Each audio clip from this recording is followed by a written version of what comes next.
Muy buenas tardes a todos los que se encuentran presentes en esta sala de Antropoceno. Los jueves son de Antropoceno. Hoy ya estamos a mediados de octubre y nos encontramos en el evento número 31 de este año. Cada semana un nuevo invitado, una nueva charla, nuevas ideas, pensamientos, intercambios y sobre todo ganas de reunirnos y poder compartir ideas y pensamientos. En esta oportunidad tenemos de invitado a una persona muy interesante que es contador público nacional y perito partidor, es doctor en ciencias económicas y también cursó alta dirección de comercio exterior agroalimentario en la FAUBA.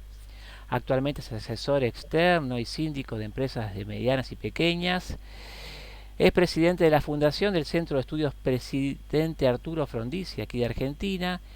Ha hecho otras actividades, fue secretario de Hacienda de la Municipalidad de Belleville, director del Mercado Central de Buenos Aires, director de Ferrocarriles, presidente de Ferrocarriles. Me estoy refiriendo a don Hugo Carasay, un argentino nacido en el año 42, y le damos la bienvenida y la palabra para que pueda charlar con nosotros durante 20-30 minutos y a continuación sí, abrimos los micrófonos para que podamos hacer preguntas solamente levantando la mano. Bienvenido, Hugo. Gracias Mariano, gracias a Javier, gracias a todos ustedes que están presentes. Yo prefiero ir a algunos temas muy concretos y si bien es cierto que voy a arrancar hablando del presidente Frondizi, no es que quiero ir para atrás. Yo creo que los temas de nuestra Argentina los vamos a resolver si nos ponemos en el futuro, miramos el presente y pensamos cómo llegar a un futuro que tenga otra visión como la que en algún momento cuando éramos más chicos soñábamos o pretendíamos. Quiero arrancar con el presidente Frondizi porque ha pasado más de medio siglo. El doctor Frondizi asumió la presidencia un 1 de mayo de 1958. Él fue el líder del desarrollismo junto a Rogelio Frigerio y nos puede ayudar a mirar la crisis de hoy un tema. En esa época, la Argentina tenía una crisis en la balanza energética, tenía un desbalance en el tema de combustible, importaba casi el 70% del combustible. El presidente Frondizi asume la presidencia y en pocos días lanza ya una batería de disposiciones elaboradas y pensadas para fomentar la inversión y desarrollar la industria petrolera, que en la Argentina languidecía. No entró en la discusión de estatismo o privatizaciones o toda esa ideología que a veces nos llena de palabras y no nos resuelve nada, y fue un gran actor. Hubo un trípode ahí, Frondizi, Frigerio, Sábato, y en 3 años la Argentina consiguió autoabastecerse de petróleo y producir el cuádruple del gas. Y hablando, por ejemplo, en estos momentos del gasoducto que están discutiendo en el gobierno hace 3 años, si lo hacía una empresa privada o si lo tomaba el Estado, al final lo tomaron desde el Estado, son 680 kilómetros de Salliqueló. Les debo decir que entre el 59 y el 60, en esa época, se hicieron 1.451 kilómetros de poliducto y de oleoducto por una empresa que se llamaba Sargo, Techín. Sargo quería decir Sociedad Argentina de Realización Gasoducto Oleoducto, y logró el autoabastecimiento de la Argentina en poco menos de 3 años y medio. Después fue derrocado el doctor Frondizi por un golpe cívico-militar. Y por eso también es importante analizarlo. ¿Por qué un golpe cívico-militar? ¿Por qué sindicalistas, empresarios, importadores? Bueno, por intereses creados que lograron que como era muy común en la Argentina, tocaran la puerta de los cuarteles y se produjera ese golpe. Acá quiero hacer una reflexión. En la Argentina tenemos también una mala costumbre, personalmente no la tengo, pero es muy común verlo, que se confunde historia con memoria. Nosotros en la Argentina vivimos con una memoria extraviada, sea de lo económico, sea de la inflación o hasta de los derechos humanos. Y en realidad lo que vale es mirar la historia. Cuando miramos la historia vemos hechos con los cuales podemos tomar mejor las decisiones. Y hoy la Argentina no toma bien las decisiones. Nuestro conjunto, nuestros políticos, nuestra dirigencia, porque también hay responsabilidades de las dirigencias, de todas las dirigencias, empresarias, académicas, sindicales, políticas, por supuesto, todas están involucradas porque se entra, a mí no me gusta, en el juego dialéctico de hablar o plantear ideologías y plantear cosas que no nos resuelven absolutamente ningún problema. Vuelvo un minuto para atrás. Cuando el gobierno de Ilía sustituye al gobierno de Frondizi después de un interregno militar, la discusión en la Argentina en ese momento ya era torpemente ideológica. Discutían si los contratos que había hecho el presidente Frondizi a través de YPF eran contratos o concesiones. Lo curioso es que nadie se daba cuenta o miraba que los contratos los hizo YPF y que YPF tenía la manija, perdón por la expresión, porque YPF era dueña del 100% del capital de YPF. Fíjense qué pasó después. Con todo este manejo ideológico, YPF se vendió, se recompró, se asoció a otra empresa y hoy tenemos juicios en contra de la YPF estatal, una YPF estatal que está desnutrida porque le falta financiamiento y seguimos teniendo déficit en los combustibles. Hemos tenido que importar de urgencia gasoil. ¿Por qué? Porque a un diputado, el señor Máximo Kirchner, se le ocurrió, antes de la cosecha, impulsar una ley de corte que bajara la incidencia del biodiesel para que se beneficiara quizás algún importador de combustibles, porque lo cierto es que después hubo que subir el corte de gasoil. Hago estas pequeñas referencias entre lo pasado y lo actual, pero ahora quiero instalarme en el presente. Pero quiero con esto señalar que nuestros problemas son, como siempre, volver para atrás y cada vez volvemos a un estado o estadio cada vez de más decadencia o más dispersión o más pobreza. La Argentina no es un país rico, es un país que se ha empobrecido. La Argentina no es un país que potencialmente tiene, no tenemos potencialmente nada. Si no lo tenemos, no lo tenemos. Esta historia de que nos merecemos un mejor país, bueno, es probable que los que trabajamos duramente, yo tengo 80 años, soy jubilado con aportes todavía porque sigo aportando, por supuesto una jubilación magra, que se llevaron otros que cobran altas jubilaciones, que nunca trabajaron o nunca aportaron. Nosotros en la Argentina vivimos diciendo cosas que son simplemente un voluntarismo tonto. Nos merecemos, tenemos la segunda reserva de gas, tenemos la tercera reserva de litio, no tenemos nada. Donde tenemos algo es en el campo, por ejemplo, que el campo ha producido dos revoluciones, revoluciones en el buen sentido de la palabra, una en el 59-60, y vuelvo un minuto para atrás, en el 59-60 la producción agraria argentina era paja y no había tecnificación. Acá hay un agrónomo que me lo puede certificar. Sin embargo, en ese momento se impulsó la desgravación de la inversión en bienes de capital para tecnificar el campo. La segunda revolución después, ¿cuándo se produce? Cuando los argentinos van a la cabeza con la siembra directa. Entonces hoy estamos en 150 millones de toneladas. Si no hubiera palos en la rueda, estaríamos en más de 200 millones de toneladas de cereales y tendríamos divisas en forma suficiente.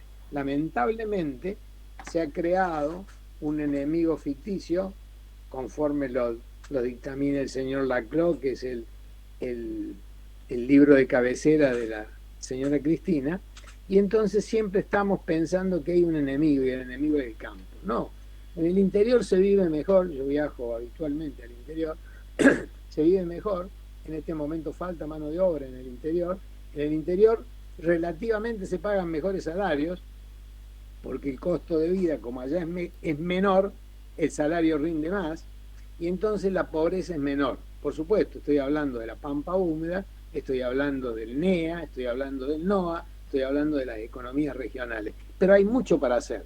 Pero nos encontramos con un contrapeso. En las economías más pobres, NEA, NOA, o en las provincias más pobres, nos encontramos con un contrapeso que es la burocracia estatal. Por ejemplo, hay provincias como La Rioja, Catamarca, que tienen más de 100 empleados públicos por cada 100 habitantes, 109, 103 y 122. Entonces, esa carga es imposible de sostener. Vuelvo un minuto para el 58. En el 58, después que se libró la batalla del petróleo, sobre diciembre de ese mismo año 58, el plan del presidente Frondizi, acompañado con Rogelio Frigerio, fue un plan de estabilización para el desarrollo o un plan de desarrollo que nos conducía a la estabilización. Produjo sí un shock, pero ese plan tenía una política de ingresos. ¿Qué quiere decir? Había que reducir la burocracia estatal y se puso en carrera para hacerlo. Había que disminuir los déficits estatales, se empezó con los ferrocarriles. Había que darle más eficiencia al sector público y se abonó todo lo necesario, se proveyó todo lo necesario para la tecnificación, que es lo que expliqué recién sobre la agricultura y la ganadería. Y entonces la Argentina pudo poner en marcha un plan de desarrollo que dio sus frutos a lo largo de 4 años. En esos 4 años la Argentina aumentó su producción siderúrgica, es decir, hizo la primer colada en Somisa General Sabio, que hoy es de siderar, se incrementó la producción de automóviles y se redujo la importación de automóviles, se aumentó la producción de cemento y se dejó de importar cemento Portland. Es decir, todas esas medidas estaban encaminadas a que el país se desarrollara, al punto tal que los gobiernos que sucedieron al del presidente Frondizi heredaron todas esas inversiones que se hicieron, que no se distinguió ni importaba si las inversiones eran privadas, locales o eran extranjeras. Hubo una ley de inversiones extranjeras muy interesante. No hubo que apelar a ningún blanqueo en ese entonces y la Argentina se puso en marcha.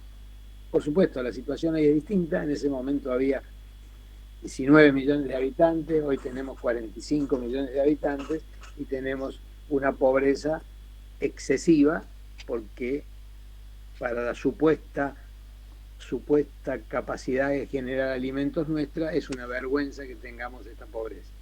Pero ¿en qué se origina esta pobreza? Entonces acá es el punto que quiero tocar y que parece que no se quiere avanzar sobre el mismo. La pobreza se genera esencialmente en la Argentina porque tenemos un gasto público no solo excesivo, sino improductivo. A ver si nos entendemos. Una cosa es tener gasto público en exceso y otra es tener gasto público en exceso e improductivo.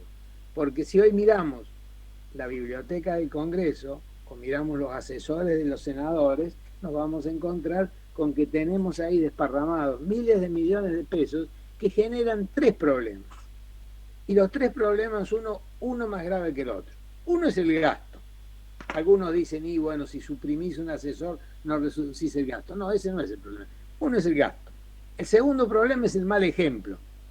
Si una persona que trabaja ve que otro que no hace nada gana, se siente mal y tiene un rechazo. Y el tercer problema es que toda esta cantidad de funcionarios que están de más nos impiden al sector que es productivo, o sea, al sector privado, nos impiden trabajar con normalidad. Son los que nos ponen las regulaciones innecesarias o los palos en la rueda.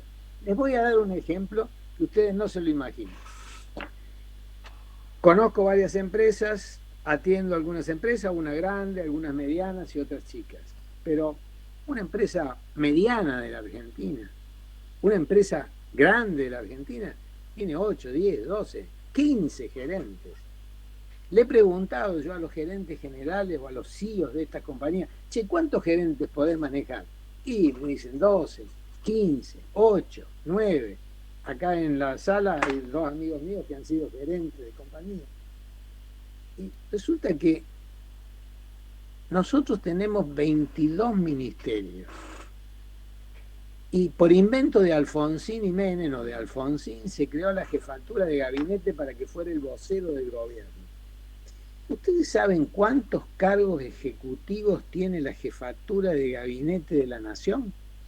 La última vez que hice el conteo, hará un mes, tiene 247. Secretarios, subsecretarios y directores. Es imposible que un ser humano pueda manejar 247 cargos gerenciales. Entonces uno, si tiene que tocar el timbre de la jefatura de gabinete, no sabe dónde acudir. Entonces, la Argentina tiene que emprender urgente, no un proceso de ajuste, un proceso de racionalización de la administración pública sobre 3 pilares. Primer pilar, queremos funcionarios de carrera. Curiosamente, aún en los organismos más complicados, como puede ser, por ejemplo, el SENASA, que es el que nos permite la certificación de todas las exportaciones agroindustriales, es un organismo que tiene una serie de empleados y funcionarios de carrera que son capaces y eficientes.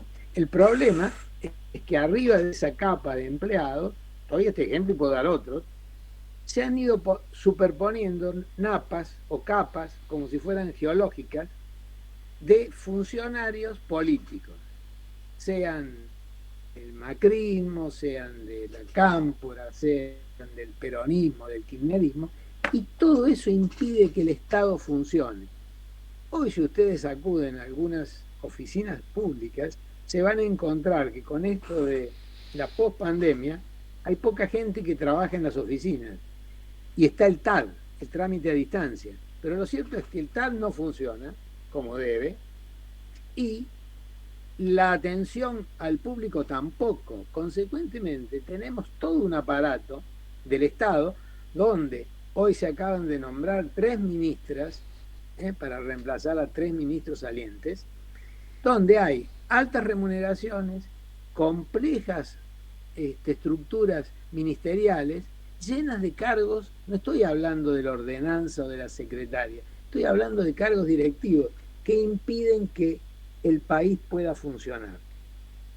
Entonces, cuando uno quiere plantear temas de relevancia, yo por ejemplo estoy vinculado a la UIA y estoy vinculado al Consejo Agropecuario Agroindustrial, donde ahí elaboramos, digo elaboramos porque participé activamente, una ley de fomento de la inversión. Hace 1 año y medio que está la ley. La hemos discutido con infinidad de funcionarios. Esa ley no tiene costo fiscal, porque lo que promueve es la amortización acelerada de los bienes de capital, siempre que sean de producción local. Pueden ser importados si es algo que no se produce en el país. ¿Ustedes pueden creer que esa ley pasa de un lado al otro y todavía no tiene sanción, no tiene todavía discusión? Y entonces saca el gobierno leyes rápidamente, voy a citar 2, una la de los octógonos o la de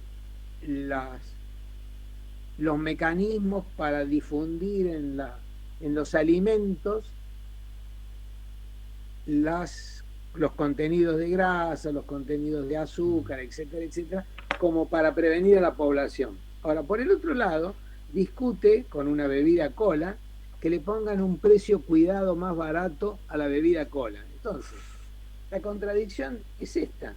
Si lo que no hay que consumir es azúcares, ¿por qué insiste el gobierno en hacerle poner un precio más bajo y controlado a esto, al punto tal que todo el mundo, por una promoción o por lo que fuera, anda atrás de la botella de gaseosa para conseguir el producto? Entonces, estas leyes que se sancionan, estas normas que se sancionan, al solo efecto de conseguir la aprobación de un grupo de gente, no conducen absolutamente a ningún lado. Yo no creo que porque tengamos hoy un Ministerio de la Mujer resolvamos los problemas, porque si no después va a aparecer alguien que va a querer un Ministerio del Hombre. En realidad lo que necesitamos es volver a la Constitución. La Constitución decía 8 ministerios. Pensemos que cambiaron los tiempos, que sean 10, que sean 12. Yo tengo un trabajito hecho que se llama Agenda para un Gobierno, que lo hice hace 10 años atrás, y hablamos de 12 ministerios. Si hubiera 12 ministerios, y esos 12 ministerios tuvieran nada más que un ministro y un subsecretario o subministro, o como querramos llamarlo, nos evitaríamos toda esta maraña que han armado entre las jefaturas de gabinete. Porque ahora, ustedes van al interior. A mí me ha tocado ir a una población muy chica cercana a la ciudad de Belleville, y en ese pueblo que tiene 7.000 habitantes, el Consejo Deliberante funciona, es rentado.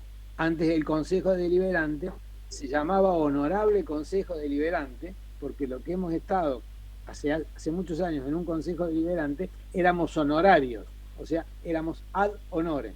Ahora son todos rentados, pero curiosamente en esas pequeñas municipalidades hay jefatura de gabinete.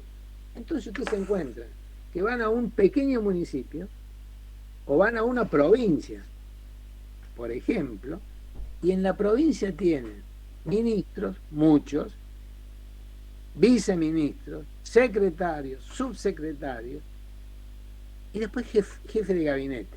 Y después, por la duda, le agregan un asesor de la jefatura de gabinete y después un jefe de asesores de la jefatura de gabinete. Todo esto que le digo parece una chanza, parece que se lo podríamos contar a nuestro querido Tato Bores, pero es una torpeza absoluta y genera, vuelvo a repetir, estos 3 problemas. Cuando uno a veces tiene que ir a tratar un tema, no sabe con quién tratarlo, y el expediente, la iniciativa, la propuesta pasa por diversas manos y nunca llega a su fin, salvo que aparezca algún padrino político y lo resuelva de una manera que no corresponde. Y ahora quiero tocar un tema que es importante, que es el de la inflación. Recuerdo haber escrito en la época de Guillermo Moreno un artículo contra Guillermo Moreno, que se refería a la inflación. Yo tuve oportunidad de tratar con Moreno, le digo que era más fácil tratar con Moreno que con la gente que está ahora en la Secretaría de Comercio, porque no se sabe con quién tratar. No digo que el trato era bueno, pero era más simple, era sí o no. Entonces perdemos tiempo, hacemos planillas, teníamos la CIMIS para la importación, ahora tenemos el CIRE, tenemos el CIPRE para los precios, se presentan millones de datos que nadie procesa, porque con una inflación de casi 100 puntos anuales es imposible controlar nada. Pero yo les voy a dar una explicación que nadie da o pocos dan. ¿Ustedes saben por qué los políticos fomentan la inflación? Por algo muy sencillo. Por mi profesión yo soy auditor, he tenido que auditar y he estado también en una empresa del Estado que era complicada, Ferrocarriles. Después le puedo contar una anécdota si quiere. Cuando uno va a auditar y tiene que auditar un balance, una rendición de cuentas de hace un año, y hubo un conato inflacionario, como los que tuvimos, nosotros tuvimos hiperinflaciones en Argentina, yo recuerdo un mes, creo que fue julio, que tuvimos 189,7%. ¿Qué pasa con la inflación? Los contratos públicos, las obras públicas y los servicios prestados al Estado quedan todos distorsionados. Entonces, aunque uno quiera, tiene que comparar peras con limones. Y es muy difícil establecer qué se hizo bien, qué se hizo mal en un contrato. Quizás la, el trabajo que hicieron los dos fiscales en el juicio de las obras de Báez, la mayor dificultad que tuvieron fue cómo hacer para comparar. Por suerte, en la época que aparecen todas estas obras, no había tanta inflación. Pero si tuvieran que hacerlo hoy con una inflación del 100%, es muy difícil controlar todo el tema de mayores costos, gastos improductivos, repactación de precios, porque ustedes saben que al haber mayores costos hay una repactación de precios constante. Bueno, les explicaba estas cosas que son los problemas del Estado, y creo que el problema de la Argentina, uno de los principales problemas, es la burocracia que tenemos, y que la política, que siempre es necesaria, no asume que tienen que achicar el Estado. No tiene nada que ver con el ajuste. El ajuste es otra cosa. Lo que hay que hacer es achicar la burocracia del Estado.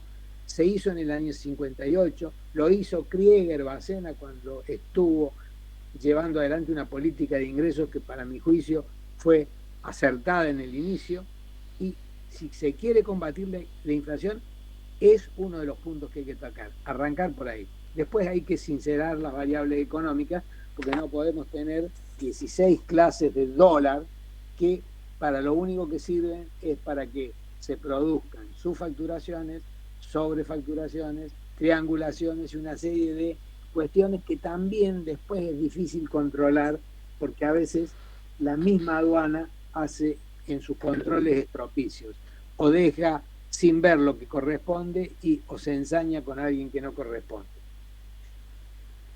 Yo soy amigo de las medidas simples, las medidas que son disruptivas, las medidas que nos pueden conducir a soluciones. Y voy a dar 2 o 3 ejemplos para no pasarme del tiempo. Estamos en 30 minutos. Y quiero dar estos ejemplos para que se entiendan y por qué no hay que emplear la palabra ajuste, que no le gusta a los muchachos del sindicato y todo esto. Nosotros lo que necesitamos es una nueva legislación laboral, pero aparecen los derechos adquiridos. Entonces no hay que plantearse, voy a reformar el sistema laboral de las indemnizaciones. No, lo que tenemos que plantear es algo muy simple. Lo que está, está. Y el que tiene derechos adquiridos los tiene, como el que tiene derecho a que lo indemnicen. Pero desde mañana empezamos a contratar para trabajar en otras condiciones, sea en el Estado o sea en el sector privado. Si no, esto no se resuelve. La Argentina tiene un costo laboral infernal. ¿Ustedes se imaginan lo que es discutir hoy con un sindicato un ajuste de 70, 80, 90 puntos? A mí me tocó discutir el de la carne en 80 puntos, claro. Viene el de Moyano y está en el 131, según pretensiones de este sindicato. Es una cosa de nunca acabar. La Argentina, si quiere acabar con la inflación, lo primero que tiene que hacer es racionalizar. Esta es la palabra, racionalizar el Estado, empezando desde la cabeza. Cuando digo desde la cabeza es presidente abajo, jefatura de gabinete. Tiene que ser un jefe de gabinete, punto. Y después tendrá que tener 10, 12 ministros, punto. Y eso tienen que lograr impulsarlo en todos lados. Le doy otro ejemplo que algunos no quieren debatir sobre la inflación. Acá en este panel lo vi a Jara recién. Jara sabe que uno de los éxitos que tuvo la siembra directa fue el trabajo en red. Yo tengo un campo, yo sé manejar mi actividad, lo contrato a Juan Girotti para que me haga la fertilización, lo contacto a De la Reta para que me haga la siembra, lo contacto a este otro para que me haga tal control. Se trabaja en red. Si nosotros en la actividad de los comercios y las industrias quisiéramos trabajar en red, que sería una manera de hacer crecer las actividades, empiezo por la más cercana al campo, la maquinaria agrícola, se podrían generar una serie de talleres para que estos talleres hagan partes y piezas, y estas partes y piezas se integren en las máquinas en forma más rápida y efectiva. Se hace a medias. ¿Por qué? Porque ingresos brutos en cada etapa encarece toda esa cadena de producción. Si nosotros quisiéramos constituir un holding acá, si tenemos una empresa familiar, somos 5 o 6, vienen los hijos, vienen los nietos, queremos hacer un holding, mantener el grupo, En la medida que expandamos el holding y dentro del holding tengamos que facturarnos para agregar valor, aparece ingresos brutos y se suma. El impuesto a los ingresos brutos genera inflación, señores. Sin embargo, el gobierno derogó el pacto fiscal que había para achicarlos y ahora le han permitido a las provincias que cobren el ingreso bruto que les parezca. Entonces eso es aberrante, porque ¿qué pasa? El que puede lo cobra en la medida que lo pueda trasladar. Si lo traslada, genera inflación. El que no lo puede trasladar, ¿qué hace? Pasa a la clandestinidad y vende en negro. Hoy decimos que la Argentina tiene un PBI de 430, 440 mil millones de dólares. La realidad es que el PBI de la Argentina debe ser aproximadamente de otros 200 mil millones en negro. Si no existiera esa economía, nosotros hoy tendríamos 80% de pobres y no tendríamos las actividades que tenemos. Entonces, está todo distorsionado por este mecanismo de más Estado.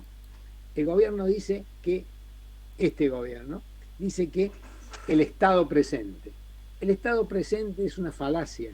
Nosotros necesitamos que el Estado dé el marco legal, haga cumplir las leyes, haga cumplir la Constitución, echando, por ejemplo, a los euros mapuches que se quieren apropiar de parte de la Patagonia para vender los lotes bien caros en dólares, y haciendo cumplir las normas y haciendo cumplir las leyes, nosotros podemos entrar a trabajar de otra manera. Hoy en la Argentina hay declarados, cifras oficiales, 225 mil millones de dólares que están en cajas de seguridad declarados o encanutados o guardados en un escritorio o en un ropero. Esa de inversiones de la que le hablaba, de la amortización acelerada, se puede vincular perfectamente con todos esos ahorros. Y la forma de que el círculo virtuoso de la economía marche es como cuando los ahorros se destinan a la inversión. En este momento en la Argentina, los que tenemos algún ahorro, chico, mediano o grande, los tenemos guardados, no lo ponemos en el circuito. Y los que necesitan crédito, hoy no lo pueden lograr. Piensen, por ejemplo, que en este momento la Argentina tiene sobre el PBI un 8% de crédito privado, 8%. Chile tiene 130, Japón tiene 250, los países desarrollados tienen todas cifras superiores, por supuesto. Entonces, ¿qué digo? Es necesario que en estos grupos, como el de ustedes y tantos otros, breguemos por lograr que el Estado no se achique, no empleemos esa palabra que no le gustó a muchos. El Estado se racionalice, sea eficiente. El Estado tiene que cobrarme 2 si me da un servicio por 2,1. No, me tiene que cobrar 2 y no me da ningún servicio. Este es el punto. De la misma manera que ustedes no pueden salir a vender un producto a 2,50 si el producto vale un peso. Esto es algo esencial. La relación costo-beneficio debe estar establecida. Y por otro lado, el Estado debe atacar los mecanismos corporativos. Cito uno. Porque si yo tengo que ir a tomar un crédito de un banco oficial, Banco Nación, Vice, el banco quiere una hipoteca. ¿Por qué?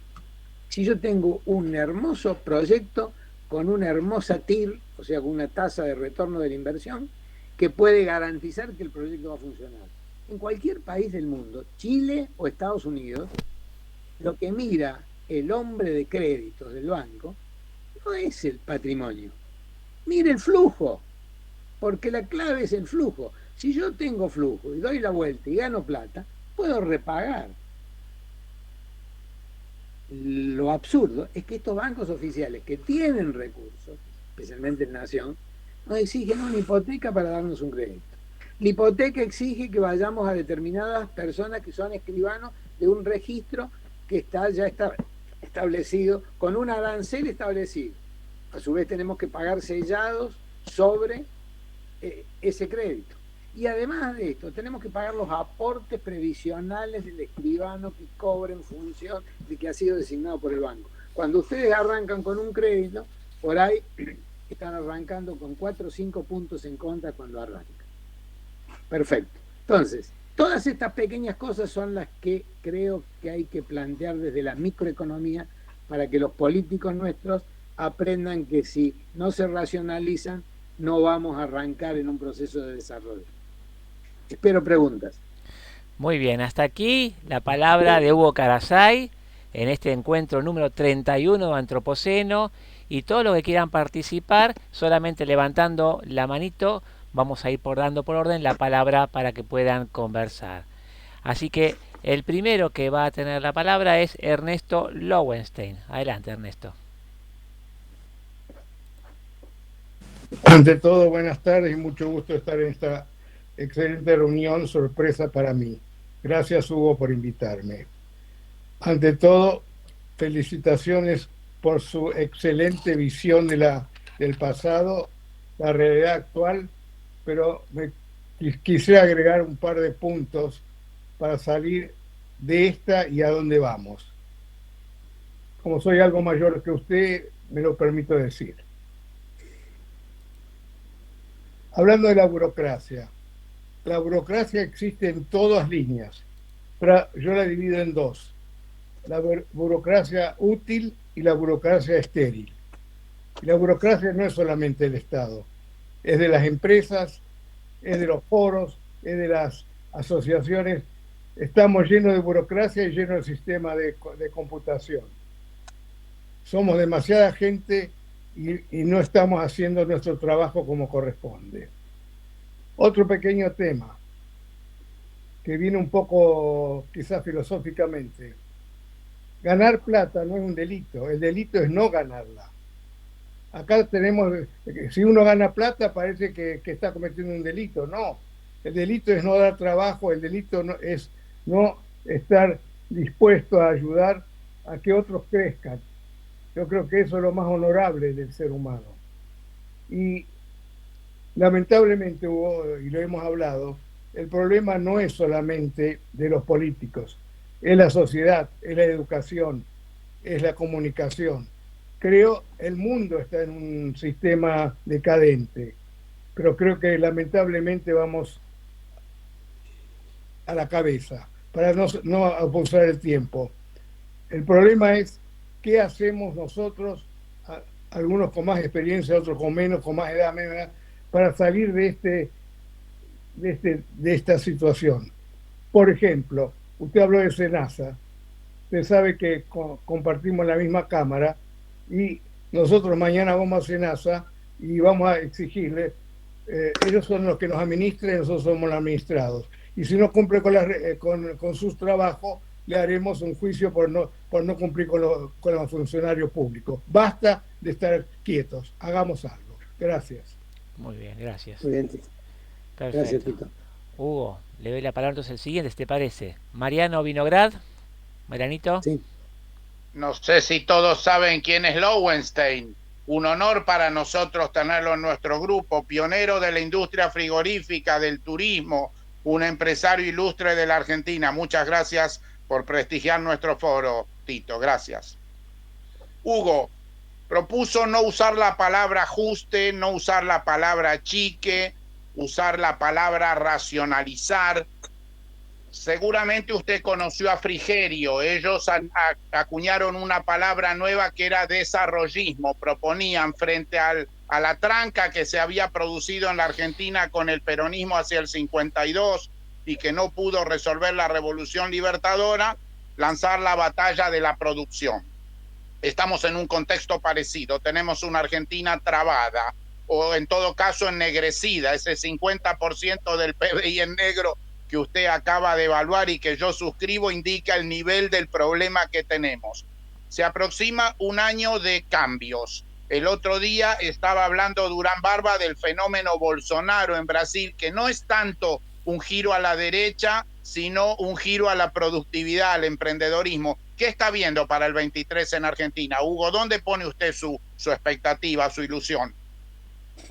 Si tengo que mirar lo que dicen nuestros políticos hoy, no hay ninguna expectativa. Por eso intento, modestamente, lo hacemos con Tito a menudo y con otros amigos que veo acá, como Juan Girotti o Guillermo Ariza, es batallar sobre estos temas, insistir porque parece mentira, Vinograd, que acudimos y hablamos a veces con políticos explicando estas cosas que son tan sencillas y no se quieren entender.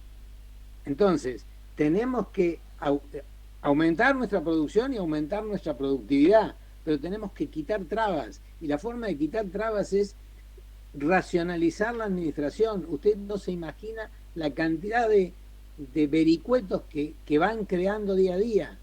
Ahora con las importaciones, si uno va a un supermercado y se pone a revisar productos, no se entiende cómo hay ciertos productos importados en las góndolas que acá se producen, y cómo están diciendo que faltan dólares y que tienen que hacer la CIMIS o ahora el CIRE. Es decir, hay una tremenda burocracia llena de agujeros. Fíjese usted que con la CIMIS muchos lo resolvieron haciendo recursos de amparo, al punto tal que ahora el CIRE dice que está el recurso de amparo, el que haya presentado recurso de amparo no puede presentar un CIRE. ¿Y en qué quedamos? Es todo un galimatías. Es decir, tenemos que resolver la cosa. Esto de tener un montón de dólares, hoy había una broma muy buena, decía que van a hacer el dólar Francisco para que se lo pague Dios, ¿no? Entonces, yo creo que si no le hacemos entender a los políticos, a todos, yo hace cosa de un mes y medio, un poco más, 2 meses, me invitaron en la Fundación Pensar en una reunión que había en Río Cuarto, y se debatía el tema de los alimentos, y yo les explicaba estos temas. El tema alimentos no se resuelve poniendo más controles y poniendo más planillas, poniendo más disposiciones. Se resuelve diciendo, muchachos, inviertan. ¿Cómo pueden invertir? Y mire, la ley de fomento con las amortizaciones aceleradas es un mecanismo que la AFIP va a recaudar más, no menos. Pero lamentablemente este tipo de cosas que no entran en la mente de nuestros políticos, y necesitamos que entren en la mente de nuestros políticos, que entiendan que tienen que racionalizar. Yo quiero dar un ejemplo. Yo fui a Ferrocarriles por un tema de mayores costos, llamado por un conocido mío que era el ingeniero Camba, falleció, que era el secretario de Obras Públicas, y me dijo, mira, hay todo este problema con los mayores costos, había habido una hiperinflación en el 75, y que los tiene que resolver alguien. Y yo me puse a estudiarlo y a analizarlo, hasta que llegó un contrato que era el de electrificación del Roca. Por suerte el Roca se construyó. Y créanme que cuando empezábamos a analizar esos contratos con los mayores costos, los gastos improductivos y todas esas cosas, ahí descubrí esto que les digo hoy, de que la inflación tapaba todo ese tipo de cosas. Entonces, este es el punto. La inflación le conviene a mucha gente, empezando por muchos funcionarios políticos, porque la inflación oculta todo. Hoy que un diputado cobre 300, 400, 500 mil pesos, a algunos le parece lo más normal, a mí me parece un disparate, porque si quiero medir las horas que trabajan por lo que se le pagan, no me produce nada. Fíjese que el Congreso no ha producido absolutamente nada. Es más, hay leyes que salieron, por ejemplo, salió una ley para bienes de capital, un DNU del presidente Fernández, y de los artículos hay 17 que dicen a reglamentar, o sea que no se puede aplicar. Entonces, el gobierno está totalmente paralizado en su burocracia. Esto es tremendo. Y cuando se paraliza en esta burocracia, usted se encuentra le hago una pregunta. Ha salido antes de ayer un artículo sobre el soterramiento del Sarmiento. La foto, la tunelera, todo eso. ¿Ustedes saben lo que nos está costando a nosotros eso de gastos improductivos, de lucro cesante y de todo lo demás? Y está todo trabado. Entonces, ese tipo de cosas son las que destruyen la Argentina. La destruyen. Y si no le hacemos entender a nuestros políticos y a nuestros dirigentes que hay que poner medidas disruptivas. Otro ejemplo, la industria del juicio. La industria del juicio sigue. Cualquier persona entra y a los 2 meses está demandando 2, 3 millones de pesos. ¿Por qué? Porque un abogado lo convenció que dijera que se torció el dedo, que se lastimó o que tiene tal o cual cosa. Perdón, no estoy yendo contra los abogados, estoy yendo contra este sistema. ¿Por qué no sancionar a los que hacen demandas en exceso? Si eso siempre estuvo previsto, cuando uno peticiona en exceso. No, pero no se sanciona. Entonces, como todo va en favor del operario, por ahí se contagia a la gente de hacer juicios por cualquier cosa. Y por ahí nos encontramos con la industria del juicio. La industria del juicio hace que mucha gente, es más, no estoy hablando de grandes empresas chicas, dicen, no, yo podría crecer, tomar 2 empleados, hasta un cadete, pero no los tomo porque no quiero tener conflictos de tipo laboral. Así que yo creo que hay que bregar porque todas estas cosas se empiecen a racionalizar, para no emplear la palabra justa. Tengo 2 personas más para tomar la palabra, Hugo, si me permite. Está Julián Álvarez y Juan Girotti. Julián. Hola, ¿qué tal? Gracias, Javier, por concederme el uso de la palabra. Hugo, en primer lugar, felicitaciones por la charla. Estuvo verdaderamente muy, muy interesante. Hubo muchas de las cosas que planteabas que me resultaron muy valiosas. Quería retomar un poco parte de tu exposición y lo que mencionó hace un ratito Mariano sobre el desarrollismo. Sí. Lo que vos planteaste en parte me hizo acordar al planteamiento teórico de Bresser Pereira, no sé si lo conocés, es un intelectual brasilero que fue también ministro en el periodo de Fernando Henrique Cardoso. Así es, lo he leído. Bien, bueno, Bresser Pereira plantea que un Estado es desarrollista cuando su principal objetivo es el crecimiento económico, cuando se interviene de forma moderada en el mercado mediante la planificación de políticas industriales que él considera en ese caso estratégicas. Menciona que es necesario tener una política macroeconómica activa, limitando los déficits presupuestarios y de cuenta corriente, y también hay que procurar que el precio del tipo de cambio esté en equilibrio, junto también con el de la tasa de interés. Sí. También mencionaba que era necesario, retomo un poco estas cuestiones porque parte de estas cosas las mencionaste vos, él hablaba también que era necesario que haya un apoyo político de una clase dirigente que busque impulsar el desarrollo, y esa clase dirigente tiene que estar formada por empresarios, por trabajadores, por funcionarios de lo que él denominaba la cosa pública, que eran los trabajadores estatales, y sectores de la vieja clase dominante que gozan de cierto poder y están a favor del desarrollo nacional. En base a toda esa cantidad de cualidades que tiene el Estado desarrollista, yo quería preguntarte también, según tu opinión, ¿qué políticos actuales dentro de toda esa danza de nombres de candidaturas presidenciales que estamos viviendo representarían para vos esas ideas? Y bueno, básicamente la pregunta es esa. Después había otras cuestiones de Bresser Pereira que hablaba también de la necesidad de que en países latinoamericanos y otros así en vías de desarrollo, la clase o los sectores agrarios sean los que impulsen también el desarrollo en articulación con los sectores industriales. Y la segunda pregunta era si vos ves que eso es posible y hasta qué punto el sector agrario está articulado con otros sectores industriales, más allá de la bioeconomía en particular, o sea, de la agroindustria en particular, más allá de ese sector que sí está vinculado, con qué otros se estaría vinculando y de qué manera. Bueno, eso es todo, espero no haberte mareado y bueno, muchas gracias por la charla. Vayamos por parte, gracias por tus conceptos. Primero, tuve oportunidad de conocerlo al presidente Frondizi. No te diría hablar porque vos, si ibas a verlo a Frondizi, hablaba él y lo tenías que escuchar y era bueno escucharlo. Pero traté mucho a Frigeri, a Rogelio. Más con él hice varios viajes al interior y Rogelio Frigerio, abuelo, y distingamos, ¿no? Era un pragmático y para él todo era, el tema central era la inversión. Cuando hablamos de la inversión hay que poner toda la batería de elementos para que se promueva la inversión.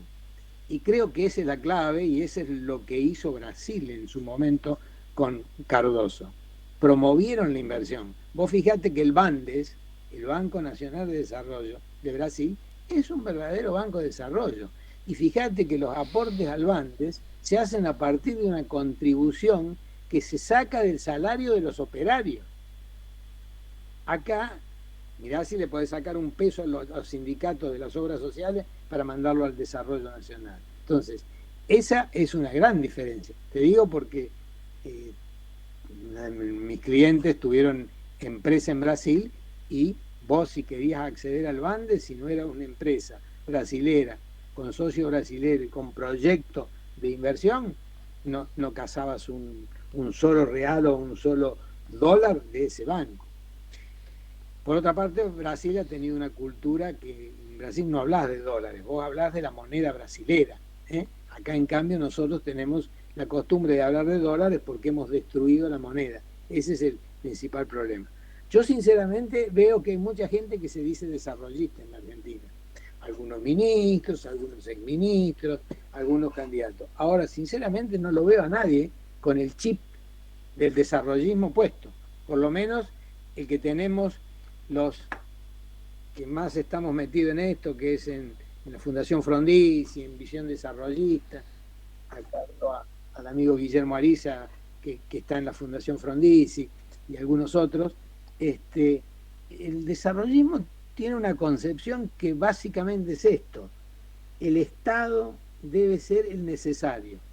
No digo ni el Estado mínimo, ni el Estado presente, ni el Estado ausente. No, el Estado tiene que ser el necesario. ¿Qué quiere decir necesario? Que a lo mejor en un tema, y te voy a dar el ejemplo, el Estado intervino cuando hizo los contratos petroleros, los hizo con YPF, porque YPF era la que hacía el contrato y estaba en manos del Estado. Y cuando tuvo que alentar la producción automotriz o la producción de cemento o toda la producción de petroquímica, dijo que lo haga el privado. Entonces, lo que hace falta para esto es gente que entienda que, por ejemplo, ahora, la hidrovía, ¿de quién es? No sabemos de quién es, no sabemos qué pasa con la hidrovía. Lo que sí sabemos es que venía funcionando bastante bien, que la manejaba una empresa privada, que se terminó la concesión y que ahora están discutiendo si van a ser el Estado, las provincias, porque todos quieren, parece, agarrar la manija de algo. Pasó con Vicentín y por ahí lo vuelven a intentar, o quiso pasar con Vicentín. Es decir, hay una concepción en la clase política actual, y no solo del partido peronista, kirchnerista, de que el Estado puede todo, y no es así. El Estado tiene que ser el Estado necesario: defensa, seguridad, cobertura social, pero no se tiene que meter en la actividad privada. En la actividad privada necesitamos que dejen actuar a la actividad privada y dejen trabajar en forma normal. Hoy no puede ser que vos, el otro día miraba el libro de Rebelión de Atlas, que lo leímos hace 50 años, de Ayn Rand, y en realidad ahí te dice lo que pasó en la Argentina ahora. Tengo que pedir permiso para importar, permiso para exportar, permiso para hacer cualquier cosa, y no tengo crédito. Entonces, acá nosotros tenemos que restablecer el crédito. El crédito lo podés restablecer si tenés ahorro. El ahorro no lo podés disponer porque no tenés moneda. Consecuentemente tenés que hacer un shock, nos guste o no la palabra, y ese shock significa bajar el gasto del Estado. El gasto improductivo del Estado hay que bajarlo. Se puede bajar. Se puede bajar. Hay que sincerar el tipo de cambio. No podemos tener 18, 16 o no sé cuántos tipos de cambio. Tendremos que tener un shock, tendremos que sufrirlo. Nos guste o no. Llámenlo ajuste o como quieran. Y vuelvo a repetir, hay que racionalizar todas las áreas del Estado: nacional, provincial y municipal. Si las provincias no acompañan y si los municipios no acompañan a la provincia, esto no tiene solución. Hay que convencerlos a todos, que yo hago una arenga siempre que estoy con empleados, con sindicalistas y todo, diciéndoles: señores, tenemos que convencer que la gente se anote para trabajar en la actividad privada. Lo que ocurre es que ahora muchos quieren ir al Estado porque el Estado tiene más vacaciones, tiene menos exigencias tiene más licencias, tiene más franquicias y el hecho de que le aseguran que el puesto público es para toda la vida o para el hijo, para el nieto. Ese tipo de locuras, si no las sacamos de la Argentina, vamos a estar trabados, porque no va a haber ninguna empresa que venga a invertir acá. Y nosotros la inversión que más necesitamos no es la extranjera, necesitamos la inversión propia, porque hay fondos acá. Acá tenemos un montón de fondos ociosos que están, como dice algún comentarista, encanutados. Entonces, la clave es la inversión, y si no apoyamos la inversión y fomentamos la inversión y no racionalizamos el Estado, no vamos a salir de esto. No veo sinceramente ningún político que en serio plantee estas cosas. Lamento darte esta respuesta. La reunión está muy interesante, queremos darle mucho ritmo porque nos quedan 8 o 10 minutos de reunión y tenemos 2 personas todavía en la sala para la pregunta, así que pedimos preguntitas cortas y respuestas lo más concisas posibles. Juan Girotti, adelante. No, por favor. Juan Girotti, adelante. Está muteado. A ver, se ríe Juan, por lo menos está contento. El micrófono. Le cuesta enganchar la sala, a ver, le esperamos unos segunditos y después viene otra vez Ernesto que va a hablar con nosotros. El microfonito se Ahí va. Ahí está, perfecto. Okay. Dale. Sí, Juan.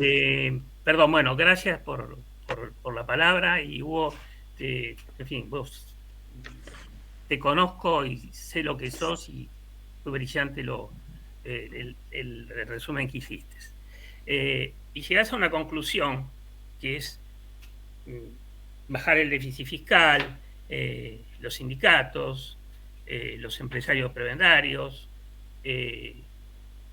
los gobernadores que quieren tener cada vez más poder, los impuestos que se van adicionando y generando inflación y un país que se hace cada vez más pobre.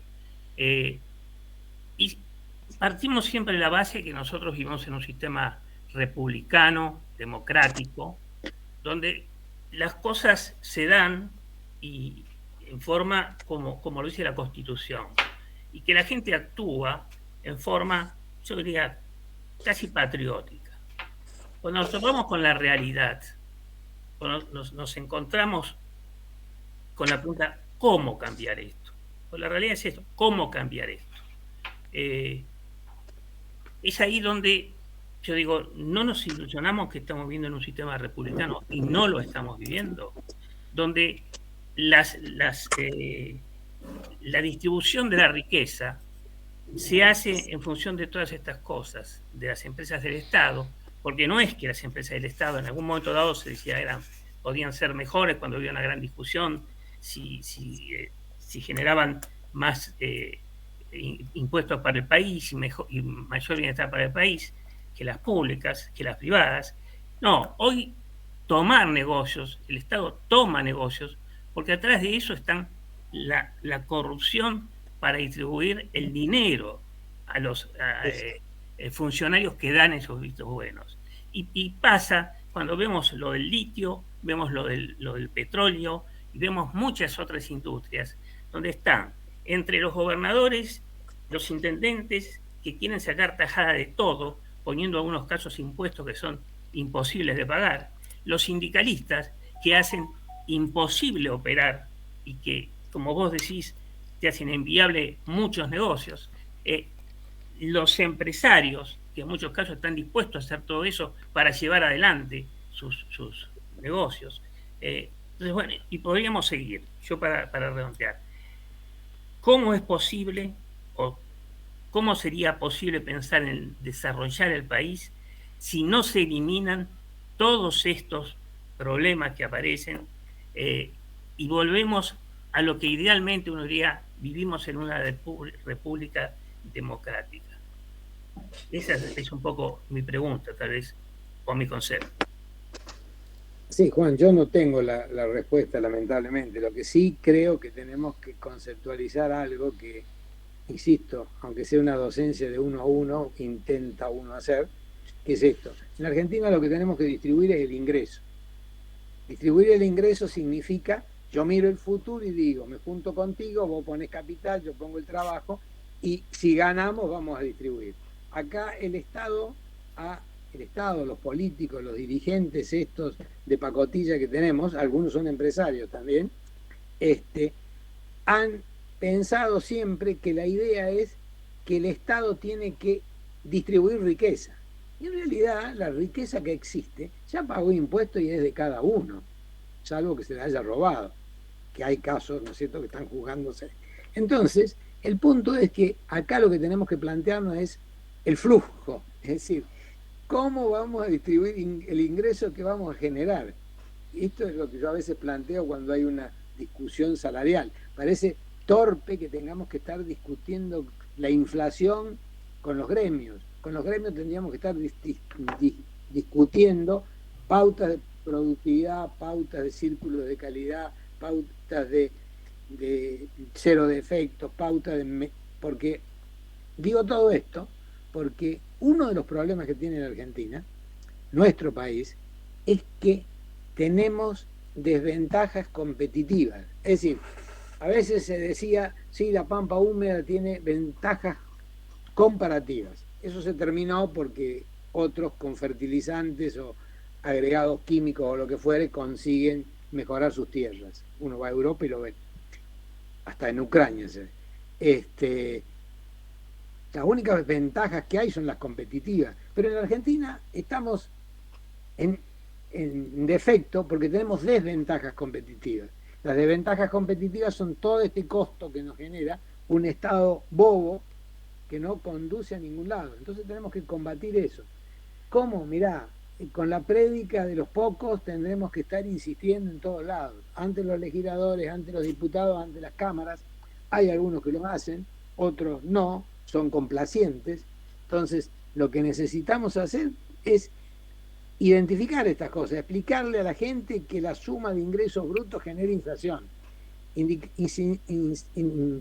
Hacerles ver a las provincias que el mecanismo de las percepciones en ingresos brutos y en los impuestos es un mecanismo de corrupción.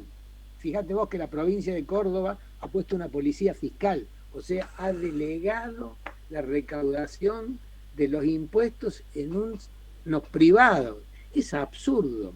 Entonces, todas esas cosas hay que eliminarlas de cuajo. Debemos volver a lo que decía el célebre doctor Nino, a cumplir la ley, nada más. Necesitamos que se cumpla la ley y que haya medidas disruptivas, que empecemos de mañana con nuevas formas de aplicar todas las normas que existen. Este es el punto. Lamento no darte una solución. Yo no soy ni ministro ni secretario, pero si tuviera que ir a la jefatura de gabinete quedan 4 personas, sinceramente. No, era... Perdón. Ernesto Lowen, vamos a ir cerrando la reunión. Ernesto, su palabrita.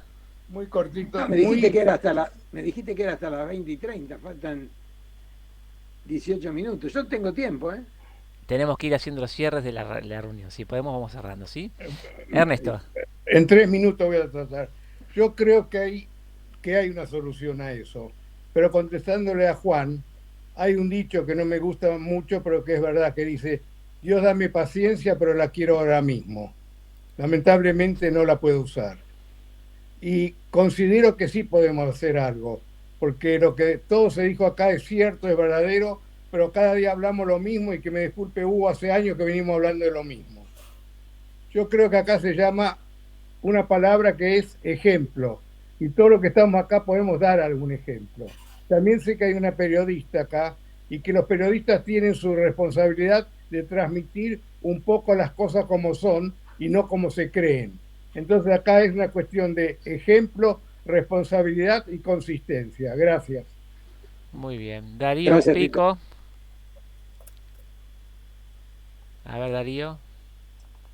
Quiero consultar sobre una burocracia que el señor Carasay no ha mencionado, que es la burocracia de la representación política.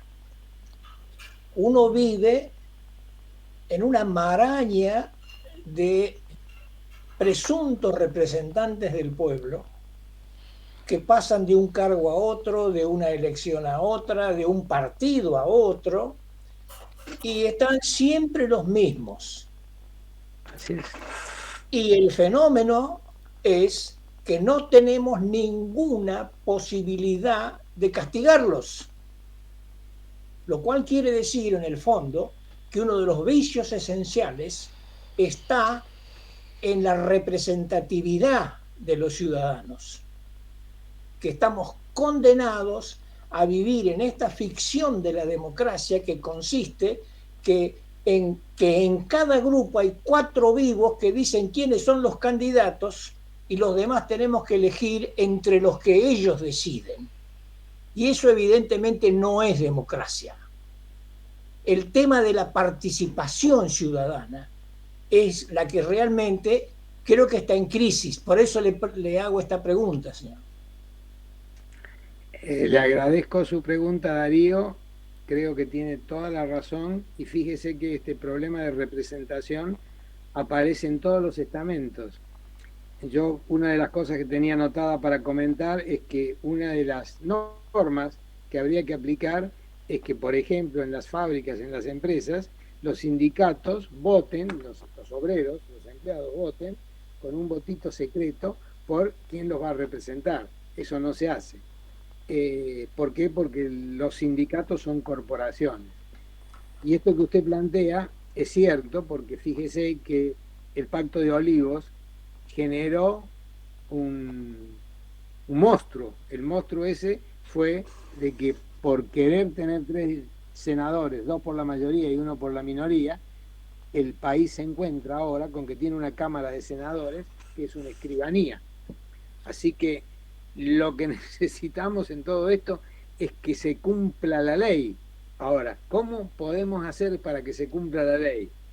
Hay normas, la Constitución dice que las personas deben ser idóneas, deben ser honestas, deben administrar quiere decir administrar austeramente, pero desgraciadamente tenemos una justicia tardía y tenemos todo este entramado que usted comenta, que lo vemos en muchos lados, funcionarios que tienen sus amigos o sus parientes o sus hijos vinculados a través de todas estas trazas de poder donde es difícil lograr la meritocracia necesaria. La esencia es que cumplamos con la ley. Lo que pasa es que la ley o las leyes en nuestro país, las fundamentales, no se cumplen. Este es el punto. No tengo una respuesta para darle, porque esta es la demanda que usted plantea. Tendríamos que hacérsela precisamente a los políticos que se llenan la boca hablando de todo, pero no asumen ellos lo que decía Tito Lowenstein, que es la ejemplaridad.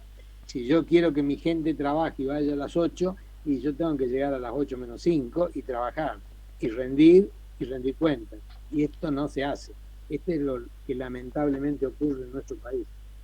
Y no ocurre, y ahí sí me voy a volver sobre mis argumentos, no ocurre porque se han ido creando todas estas marañas burocráticas donde es tan complejo y tan grande el Estado que nadie sabe quién depende de quién. Es notable, usted tómese el trabajo alguna vez de algún funcionario de nivel intermedio político, no de carrera, pregúntele de quién depende, no saben, porque han sido nombrados todos por amistades y están ahí ocupando tiempo y cobrando un sueldo. Son todos malos gastos que pagamos nosotros.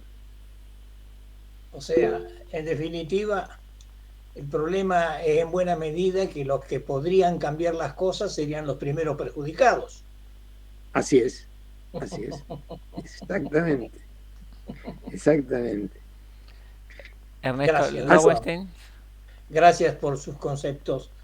Perdón, una sola acotación, Hugo. Sí. La burocracia maligna no está solamente en el Estado, sino en muchas empresas corporativas, bancos, etcétera. Vaya cualquiera a hacer cualquier trámite, pida algo, a ver cuánto tiempo le dura. Estamos en un momento en donde creen que la burocracia nos va a dar de comer. Un día van a comer papeles y no sé cómo los van a digerir. Gracias. Mire, yo quiero hacer un comentario nada más. Yo tuve una experiencia en el Estado cuando fui a Ferrocarriles. Ferrocarriles tenía 155.000 personas. Y el día que hice la primera reunión de gerentes había 57 gerentes. Esto es verídico, está documentado. Entonces los reuní a todos, les dije que yo venía a administrar porque no era especialista en transportes, entonces que proponía dos medidas, que se retiraran todos los que no eran ferroviarios. Quedaron 17. Al día siguiente hicimos una segunda reunión y consulté a los 17, no lo olvido esto, yo tenía 36 años, consulté con ellos que quería elegir un gerente general y que me gustaría que lo eligieran ellos. Y lo eligieron al ingeniero Emilio Nastre, toda una autoridad. Y a partir de ahí Ferrocarriles funcionó con 18 gerencias.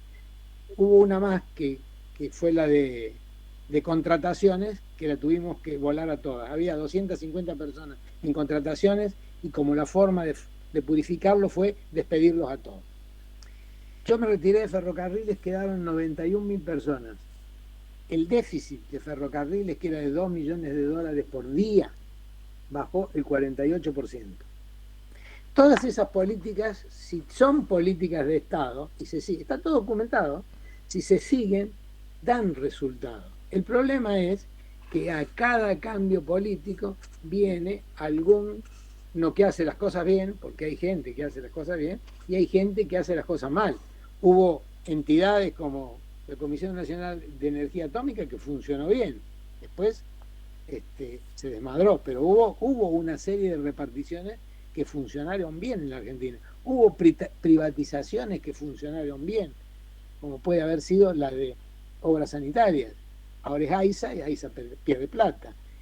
Entonces, fíjese que lo combatieron a Terraño porque quería traer una compañía noruega, creo, o europea, para hacerse cargo de aerolíneas argentinas, y hoy tenemos una aerolínea argentina que pierde $2 millones operativos, no financieros, operativos, o sea que no hace inversiones, por día.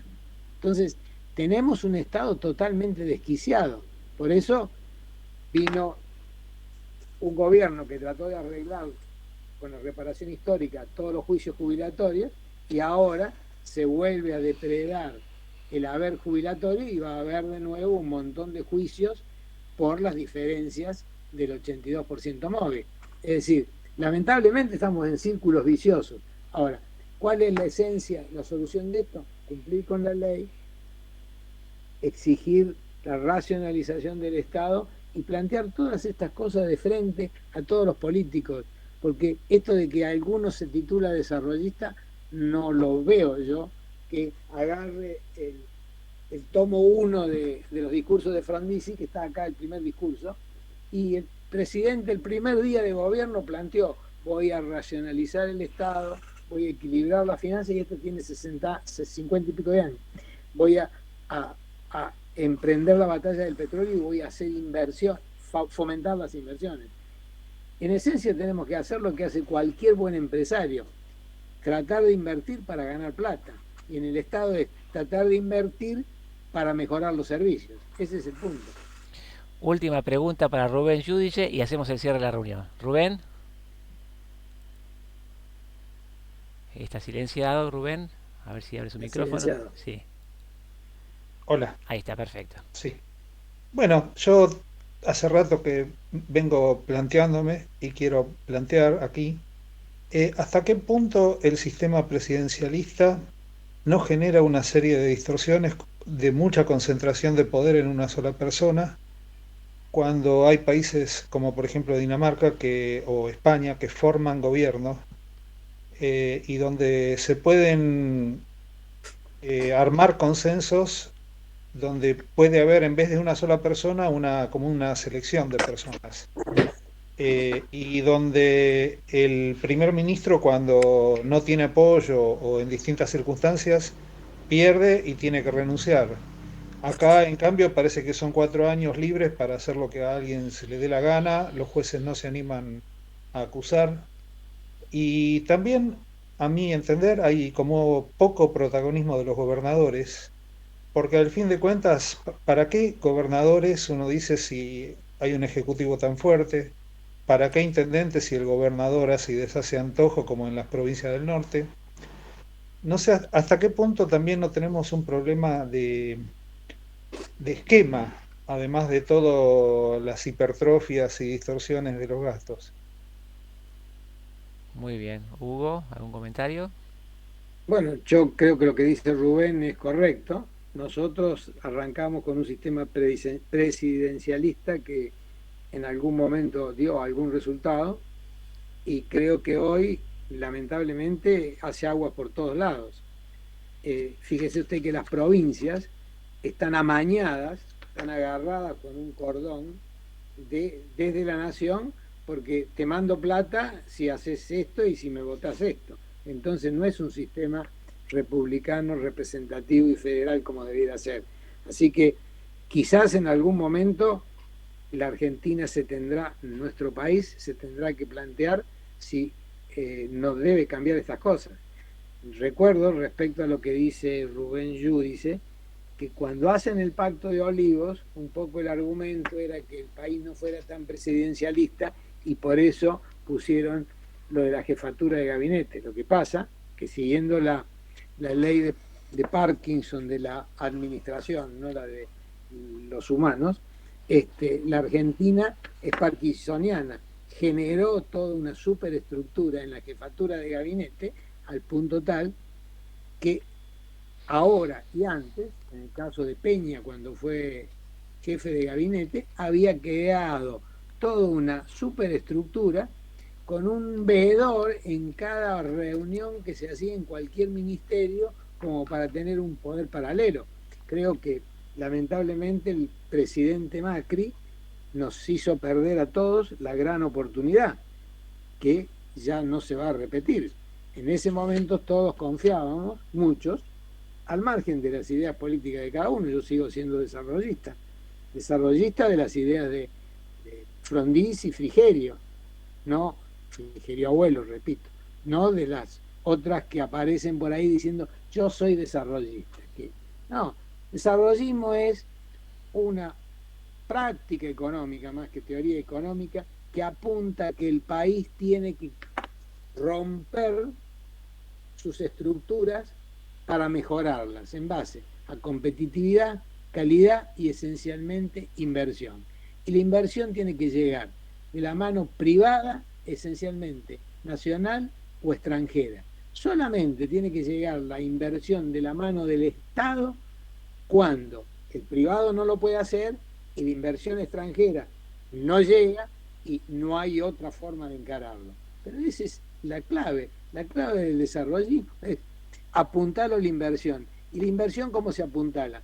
Con competitividad, con contratos laborales dignos, con mecanismos de meritocracia, con transparencia en los mercados. Y cuando digo transparencia en los mercados significa tener un dólar que sea el adecuado, no 28 clases de dólares, y todas estas intervenciones que uno no sabe hoy dónde está parado.